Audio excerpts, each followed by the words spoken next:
안녕하세요. 부동산 사부의 추선입니다. 저희가 아직 부동산 사부 시즌3를 어떻게 끌고 갈지 결정이 안 났는데요. 부동산 뉴스 같은 경우는 현재 중요한 뉴스들이 많이 나오고 있어서 좀 해설을 해줬으면 좋겠다는 분들이 워낙 많으셔서 제가 주요한 사항에 대해서는 간략하게 그때그때 불규칙적으로 나오는 뉴스를 보고 판단해서 중요한 뉴스 해설을 정도는 지금 해드리려고 하거든요. 오늘은 그 첫 번째 소식으로 양도세 중과에 대한 개정안이 확정됐다는 내용인데요. 이 기사를 좀 설명해 드리도록 하겠습니다. 소득세법 개정안이 밤새 국회를 통과했는데 내년 4월부터는 다들 아시겠지만 집이 여러 채 있으면 팔 때 양도소득세를 더 많이 내야 됩니다. 그리고 분양권도 역시 마찬가지로 분양권은 내년 1월 1일부터 양도소득세 중과가 시작이 되는데요.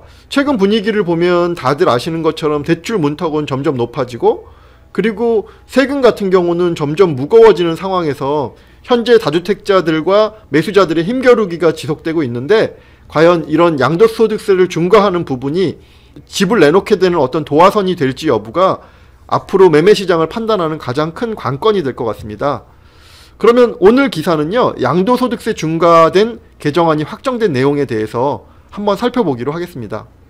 먼저 분양권입니다. 분양권 같은 경우는 다들 아시겠지만 보유기간이 1년 미만인 경우에는 양도소득세는 50%입니다. 그리고 보유기간이 1년에서 2년 사이가 되면 40%를 내게 되고요. 2년 이상 그리고 입주하기 전까지 가지고 있게 되면 기본세율을 내게 되죠. 그래서 기본세율은 소득 구간에 따라서 6%, 그리고 가장 많은 건 40% 정도를 내게 되는데, 분양권 같은 경우는 올해 12월 31일까지 잔금 청산, 즉 명의 변경을 하지 않으면 내년 1월 1일부터는 보유 기간에 상관없이 50%를 내게 됩니다. 그리고 이게 50%라고 하지만 실제로는 주민세까지 있기 때문에 55%의 양도세를 내게 되죠. 그러니까 지금 매도를 하게 되면 기본세율 구간에 있으신 분들은 내년으로 넘어가게 되면 55%에 달하는 세금을 내야 되기 때문에 상당한 부담감으로 느껴질 수밖에 없거든요. 지금 이렇게 분양권 양도세 중과에 해당하는 지역을 잠깐 보면요, 서울 같은 경우는 25개구 전역이 다 해당이 되고요, 경기도는 7곳이 해당이 됩니다. 그래서 과천, 성남, 하남, 고양, 광명, 남양주, 화성, 동탄 이 신도시가 해당이 되고요.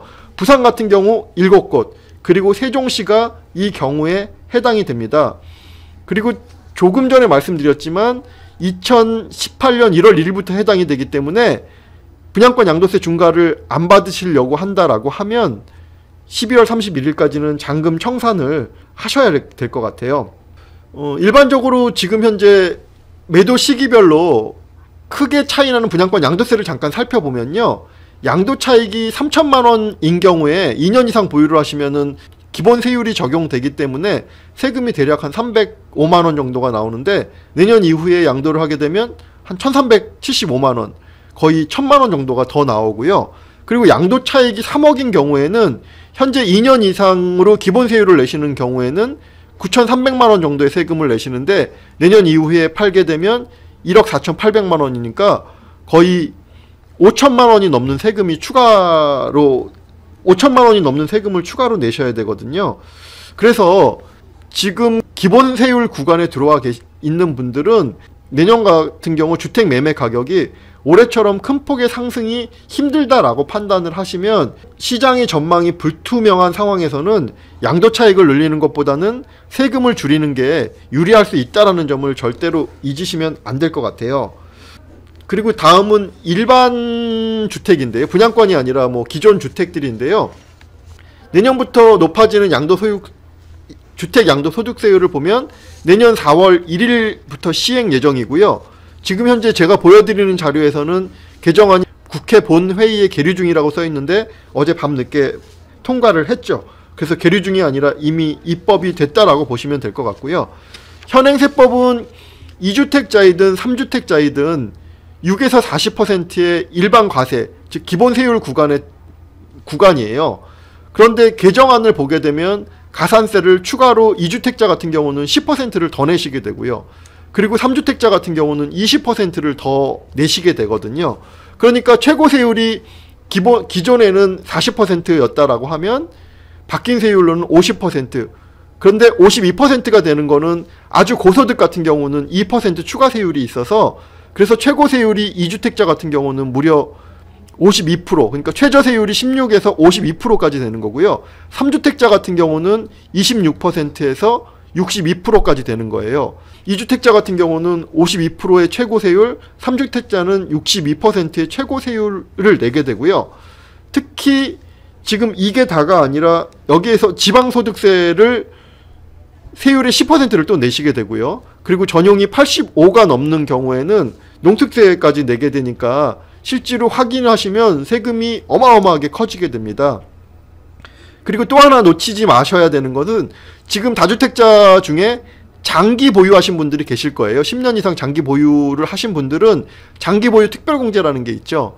그래서 장기 보유 특별공제가 30%까지 가능한데 내년 4월 1일 이후에 매도를 하시게 되면 세율이 기본적으로 10에서 20%가 늘어나는 데다가 장기 보유 특별 공제마저 받지 못하게 되기 때문에 아마 실제로 세율을 그 세금액을 확인해 보시면 내년 4월 1일 기준으로 해서 그 이전에 파는 것과 이후에 파는 것이 다주택자 같은 경우에는 엄청나게 큰 차이가 있으니 아까 분양권에서 말씀드린 것처럼 시장 전망을 상승으로 보신다고 뭐 지속적인 상승 그리고 지금 현재 시장을 뭐 무릎 수준 앞으로 계속 올라간다고 보시면 보유를 하셔야 되겠지만 그게 아니라 너무 뭐 입주 물량도 있고 또 금리는 오르고 또 정부의 정책 같은 경우는 계속 다주택자를 압박하는 그런 내용으로 앞으로 시장 전망이 불투명하다라고 보신다라고 하면 역시 세금을 줄이는 게 양도 차익을 남기는 것보다 훨씬 더 중요한 일이 될 수 있으니까 그거 꼼꼼히 따지셔서